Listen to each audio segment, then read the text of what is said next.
हा सांगतो. हा. नमस्ते, मी डॉक्टर विजय सरडे, मेडिकल सुप्रिटेंडेंट पंढरपूर.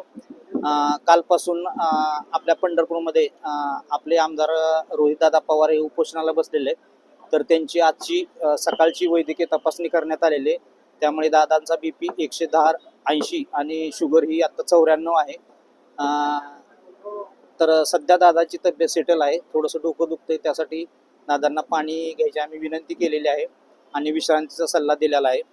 आमची एक वैद्यकीय टीम 108ची इथे 24 तास असून आम्ही सकाळ संध्याकाळी दादांची तपासणी करत आहोत. तसेच गरजेनुसार यापुढे काय प्रगती झाली काय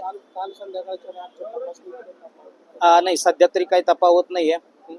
तर अजून काही प्रोग्रेस झाली तर आपणाला त्याविषयी कळवण्यात येईल. धन्यवाद.